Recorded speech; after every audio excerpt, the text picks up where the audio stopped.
በስመ አብ ወወልድ ወመንፈስ ቅዱስ አሐዱ አምላክ። ሰኔ 27 በዚች ቀን ከተመረጡ አርድእት ውስጥ ሐዋርያው ሐናንያ አረፈ። ይህንንም ቅዱስ ሐዋርያት በደማስቆ ከተማ ኤጲስቆጶስነት ሾሙት። በውስጧም ሕይወት ሰጪ የወንጌልን ትምህርት አስተማረ። ዳግመኛም በቤተ ገብርኤል ውስጥ ሰብኮ ክብር ይግባውና የጌታችን የኢየሱስ ክርስቶስ ወደ ሆነች የቀናች ሃይማኖት ብዙዎችን መለሳቸው። የክርስትና ጥምቀትንም አጠመቃቸው። እውነተኛውንም የሃይማኖት ብርሃን አበራላቸው። ይህም ሐናንያ ሐዋርያው ጳውሎስን ይቅር ባይ ጌታችን በቸርነቱ ከክህደቱ በጠራውና ምርጥ ዕቃ ባደረገው ጊዜ ያጠመቀው ነው። እጁንም በራሱ ላይና በዓይኖቹ ላይ ጭኖ ያዳነው እርሱ ነው። ጌታችንም በእጆቹ ታላላቅ ድንቆችንና ተአምራቶችን አደረገ። በስብከቱም ብዙዎች አሕዛብ አመኑ። ከአይሁድም ብዙዎቹን ክብር ይግባውና ክርስቶስን ወደ ማመን መለሳቸው። ከዚህም በኋላ አመፀኛው መኮንን ሉኪያኖስ ይዞ ታላቅና አስጨናቂ ስቃይን አሰቃየው። ጎኖቹንም ሰንጥቆ በእሳት መብራቶች አቃጠለው። ከዚህም በኋላ ከከተማው አውጥተው በድንጋይ እንዲወግሩ ታዘዘ። በዚያም ክብር ይግባውና በጌታችን በኢየሱስ ክርስቶስ እጅ ነፍሱን ሰጠ። ለእግዚአብሔር ምስጋና ይሁን፣ እኛንም በጸሎቱ ይማረን፣ በረከቱም ከእኛ ጋር ትኑር ለዘላለሙም አሜን። በዚችም ቀን ሰንደላት ከሚባል አገር ቅዱስ ቶማስ በሰማዕትነት ሞተ።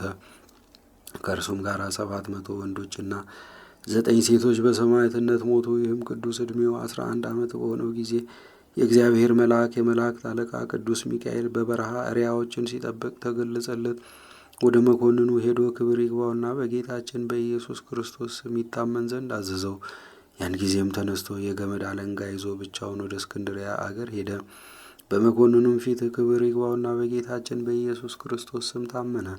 መኮንኑም ለአማልክት ሰዋ አለው። ጸሐፊውም ሊያደርግ ቃል ኪዳን ገባለት። ቅዱስ ቶማስም ተቆጥቶ ያችን አለንጋ አውጥቶ መኮንኑን ብዙ ግርፋት ገረፈው። የመኮንኑ ሎሌዎችም ይዘው ጽኑ ስቃይን አሰቃዩት። ስጋውንም በብረት መጋዝ ሰነጠቁ። ክብር ይግባውና ከጌታችን ከኢየሱስ ክርስቶስ ዘንድ እርዳታን ለመነ። ወዲያውኑም መልአኩን ልኮ አዳነው። ከዚህ በኋላ በእስር ቤት አሰሩት። የወህኒ ቤቱ ጠባቂም ስለታመመው ልጁ ለመነው።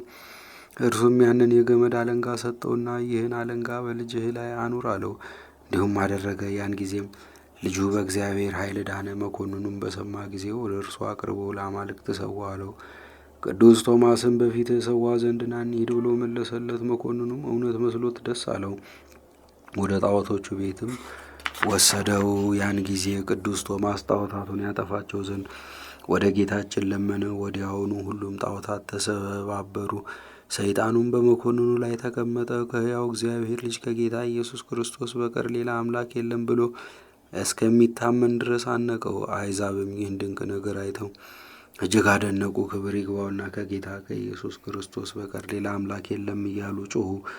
በእርሱም አመኑ። ያላመኑት ግን በጨለማ ቤት ውስጥ አሰሩት። ያለ መብልና ያለ መጠጥ ከብዙ ስቃይም የተነሳ ከአፉ ደም እየፈሰሰ 15 ቀን በዚያ ተቀመጠ። የእግዚአብሔር መልአክም ወርዶ ፈወሰው።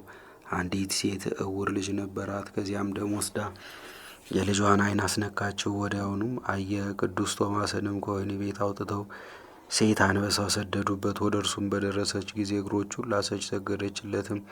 ዳግመኛም በብረት መንደልቶ አፉ ላይ ደበደቡት። በዚያን ጊዜም በስቃይ ውስጥ ከእርሱ ጋር ከበንደላ አገር ቅዱስ በብኑዳ ከበልኪም አገር ቅዱስ ሙሴ ነበሩ። እርስ በርሳቸው አንዱ አንዱን ያጽናናው ነበረ። ከዚህም በኋላ ቅባትና የነዳጅ ድፍድፍ አፍልተው በቅዱስ ቶማስ ራስ ላይ ደፉት። ነገር ግን ምን ጉዳት አልደረሰበትም። እንደገናም አባለ ዘሩን ቆርጠው በአውድማ ውስጥ አበራዩት። ደግሞም ታላቅ ደንጊያ በአንገቱ ላይ ሰቅለው አሰቃዩት። ከማሰቃየቱ የተነሳ በደከመው ጊዜ መኮንኑ አርያኖስ ወደ እንዴናው ከተማ ሊወስደው ይዞት ተነሳ። ጣው ወደሚባል አገርም በደረሱ ጊዜ የቅዱስ ቶማስን ራስ ቆረጡት። በዚያም የምስክርነቱን ፈጸመ። በመንግስተ ሰማያትም የሰማዕትነት አክሊልን ተቀበለ። ከእርሱ ጋር መከራ ተቀብለው የሞቱ 700 ወንዶችና 9 ሴቶችም እርሱ ስቃይ በተቀበለበት ወራት የሰማዕትነት አክሊልን ተቀበሉ። ለእግዚአብሔር ምስጋና ይሁን፣ እኛንም በቅዱሳን ሰማዕታት በጸሎታቸው ይማረን፣ በረከታቸውም ከእኛ ጋር ትኑር ለዘላለሙም አሜን። በዚችም ቀን የ24 ሰማዕታት የዕረፍታቸው መታሰቢያ ነው። የማማስና የሲላስም መታሰቢያ ነው። ጌታችን ስለ እርሱ ሉቃስ በጻፈው በቅዱስ ወንጌል የተናገረለት የድሃው አልዓዛርም መታሰቢያው ነው። በረከታቸውም ከእኛ ጋር ትኑር ለዘላለሙ አሜን።